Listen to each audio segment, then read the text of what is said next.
فرمایا اور اس کی حفاظت کا ذمہ بھی خود لیا۔ پروردگار ارشاد فرماتا ہے ذالک الکتاب لا ریب فیہ، یہ وہ کتاب ہے جس میں کوئی ڈاؤٹ نہیں، کوئی شک نہیں۔ اور فرمایا انا نحن نزلنا الذکر و انا لہ لحافظون، ہم نے ہی قرآن اتارا ہے اور اس کی حفاظت بھی ہمارے ذمہ کرم پہ ہے۔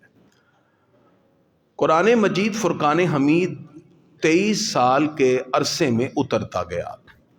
قرآن مجید فرقان حمید جو آج ہمارے سامنے موجود ہے، اس کی ترتیب خود حضور صلی اللہ علیہ وسلم نے لگوائی۔ آپ صلی اللہ تعالی علیہ وسلم نے ایک دن سیدہ پاک کو بلایا اور سیدہ کائنات کے کان میں کچھ کہا تو سیدہ پاک رو پڑی، حضرت فاطمہ الزہرا رو پڑی۔ حضور صلی اللہ علیہ وسلم نے اپنی پیاری لاڈلی بیٹی کو جب روتے ہوئے دیکھا، پھر قریب بلایا اور کان میں کچھ کہا تو سیدہ پاک ہنس پڑی، مسکرا پڑی۔ حضرت عائشہ صدیقہ رضی اللہ تعالیٰ عنہا یہ دیکھ رہی تھی۔ حضور صلی اللہ علیہ وسلم کے وصال کے بعد آپ نے حضرت فاطمہ الزہرا سے کہا رضی اللہ تعالیٰ عنہا کہ آپ کس بات پہ رو پڑی تھی اور پھر بعد میں مسکرا پڑی؟ کہا یہ ایک راز ہے جو حضور صلی اللہ علیہ وسلم نے مجھے بتایا۔ حضرت عائشہ نے کہا چونکہ وہ ام المومنین ہے، ماں ہے، وہ حق جو میں تم پر رکھتی ہوں میں اس حق کا تمہیں واسطہ دیتی ہوں، بتاؤ سرکار نے کیا کہا تھا؟ فرمایا پہلے سرکار نے مجھے یہ کہا کہ ہر سال ایک مرتبہ جبریل امین علیہ السلام آتے تھے اور قرآن پورا میں انہیں سناتا، وہ مجھے سناتے، دور ہوتا تھا۔ لیکن اس مرتبہ وہ 2 بار آئے ہیں، لگتا ہے میرے وصال کا وقت قریب آ گیا ہے۔ تو سیدہ کائنات نے کہا میں اپنے ابا جی کے بچھڑنے پر رو پڑی، میری آنکھوں میں آنسو آ گئے کہ میرے ابا جی اب رخصت ہوں گے۔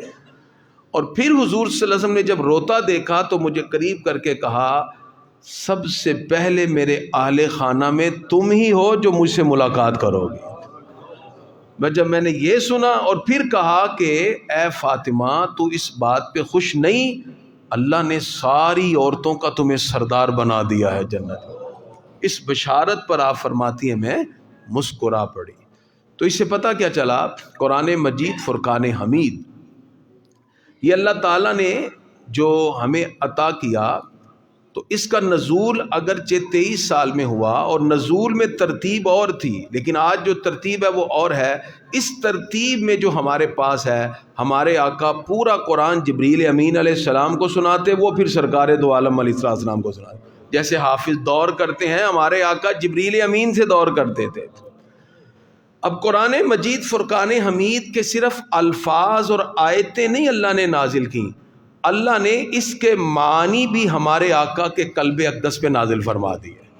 انہیں کہتے ہیں جی مضامین قرآن۔ مضامین قرآن سے مراد ایسی وضاحت جو خود حضور صلی اللہ علیہ وسلم پر نازل فرمائی گئی، اور یہ واضح ہدایات قرآن مجید کے مضامین بنتے ہیں۔ اب قرآن پاک کی جو آیات ہیں ان کی تعداد 6000 سے زائد ہے۔ ان ساری آیتوں کو ہم 5 حصوں میں تقسیم کرتے ہیں، اس طرح آپ کو الحمد سے لے کے والناس تک پورا قرآن سمجھ آ جائے گا۔ کتنے حصوں میں جی؟ 5۔ پہلا حصہ قرآن کی آیات کا وہ ہے جو انسان کی کامیابی کے لیے بیان کیا گیا، جسے ہم کہتے ہیں احکام والی آیتیں۔ احکام والی آیتیں کون سی ہوتی ہیں؟ جن کے اندر اللہ تعالیٰ نے ہمیں حکم دیا ہے کہ بھی آپ نماز پڑھیے، زکوٰۃ دیجئے، روزہ رکھیے، اسے امر کہتے ہیں۔ یا ہمیں کہا گیا ہے کہ ان سے بچیں، شراب نہ پئیں، جوا نہ کھیلیں، اسی طرح کسی کا مال نہ حق نہ کھائیں، سود نہ کھائیں۔ یہ ساری آیتیں یہ احکام والی آیتیں ہیں۔ قرآن مجید فرقان حمید کی آیات ان احکام پر مشتمل ہیں۔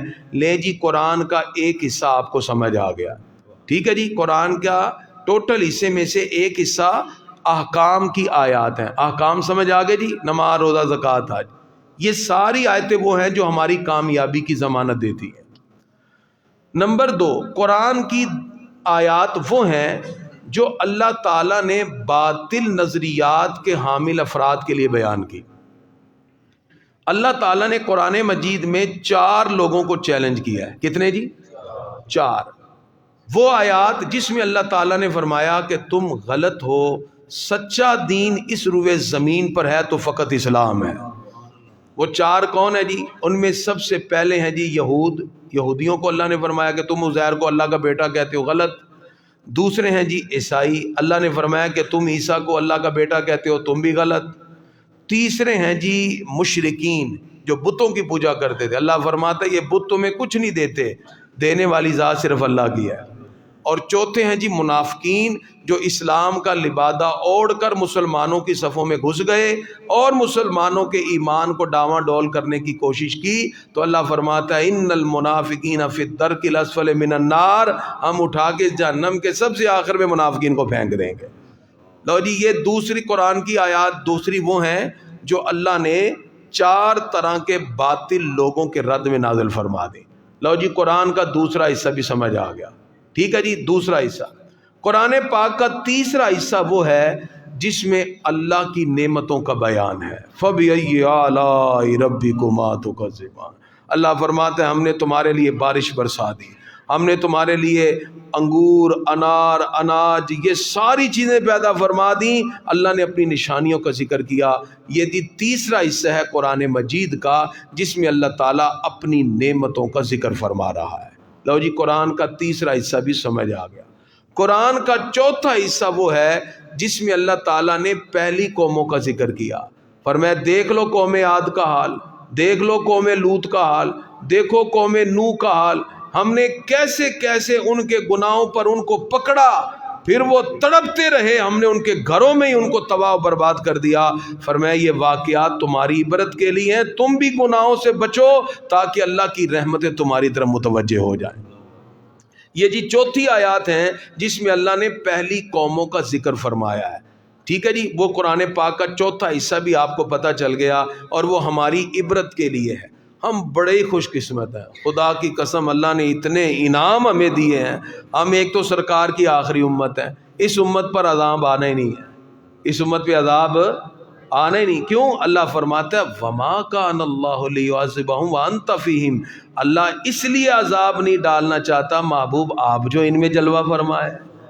ہمارے آقا آج بھی ہمارے اندر موجود ہیں، ہر مسلمان محسوس کرے دل کی عطا گرائیوں سے، وہ ادھر سے بھی سلام پڑے گا سرکار سنتے ہیں اور جواب بھی عطا فرماتے ہیں۔ اتنے ہم خوش قسمت ہیں، ہم اس محبوب کے امتی ہیں جس کے لیے رب نے پوری کائنات کو تخلیق فرمایا ہے۔ ہم اس محبوب کے امتی ہیں جن کے بارے میں حضرت موسیٰ کہتے ہیں یا اللہ مجھ سے نبوت لے لے، مجھے اپنے اس پیارے محبوب کا امتی بنا دے۔ پر میں نہیں موسیٰ فیصلے ہو گئے، اب آپ نبی ہیں، وہی امتی بنیں گے۔ ہم اتنے خوش قسمت ہیں۔ تو یہ جو چوتھی آیات ہیں اللہ نے پہلی قوموں کا ذکر کیا اور ہمیں تنبیہ کر دی کہ ذرا تم بچو ان گناہوں سے، اللہ تمہیں ہدایت دے۔ 4 طرح کی ہوگی جی 4واں حصہ۔ 5واں حصہ قرآن کی آیات کا وہ ہے جس میں موت کا ذکر ہے اور مرنے کے بعد جو کچھ ہوگا اس کا ذکر ہے۔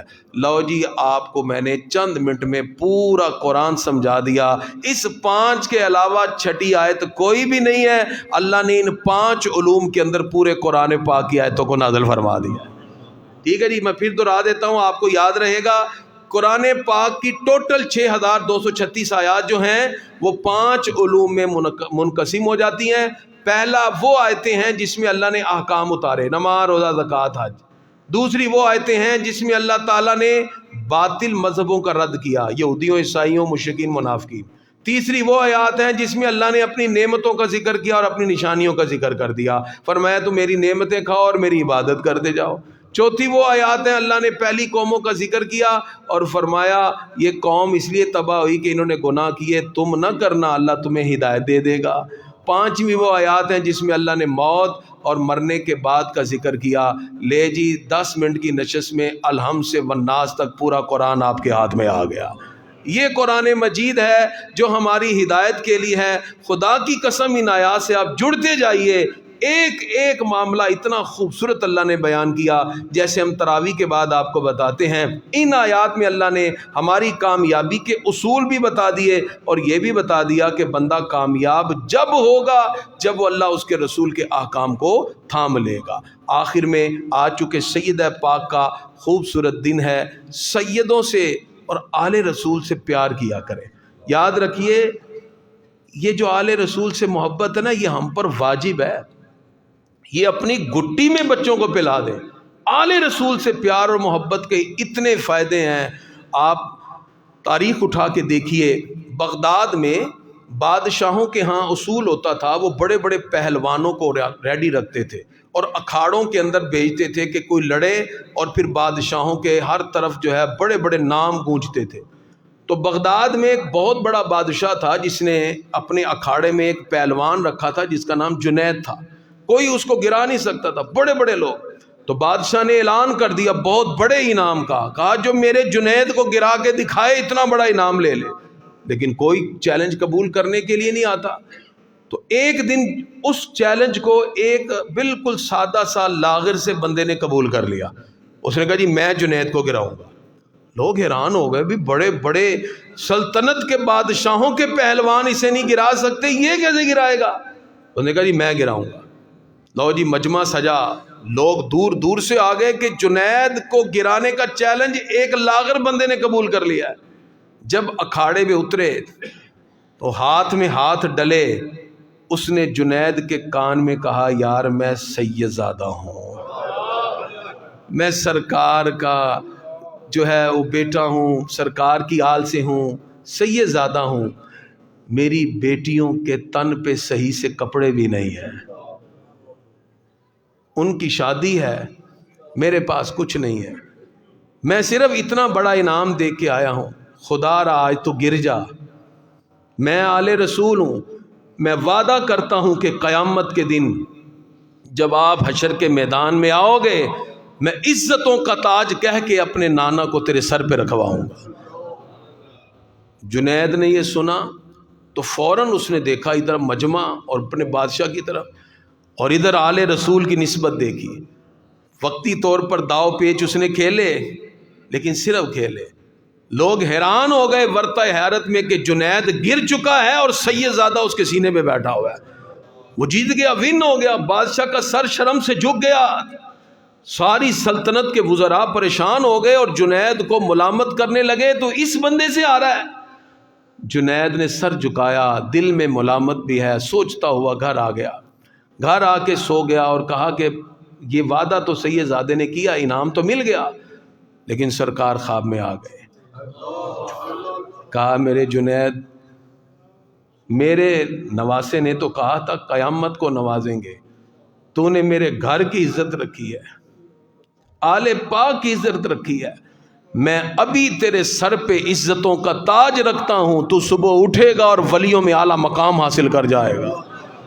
پھر وہ جنید پہلوان نہیں ہے، جب وہ صبح اٹھے اپنے من میں فرحت محسوس کی، وہ سید الطائفہ حضرت سیدنا جنید بغدادی رحمت اللہ علیہ بن چکے تھے۔ یہ آل رسول سے محبت کا فائدہ ہے۔ وہ جنید بغدادی بن گئے، ولیوں کے امام بن گئے، سید الطائفہ بن گئے۔ اس لیے آل رسول سے جتنی محبت کریں، یا رسول اللہ، یا علی، تو سیدہ پاک حضرت فاطمۃ الزہرا رضی اللہ تعالیٰ عنہ و سلام اللہ علیہا، آج آپ کا یوم وصال ہے۔ ہم دعا کرتے ہیں آج جتنے بھی درس میں شامل ہوئے، یا اللہ سیدہ پاک کی نظر رحمت کا صدقہ آج سارے شامل ہونے والوں کو بخشش کا پروانہ عطا فرما دینا۔ سیدہ پاک کی چادر تطہیر کا صدقہ یا اللہ ان سب کے بیڑے پار کر دینا۔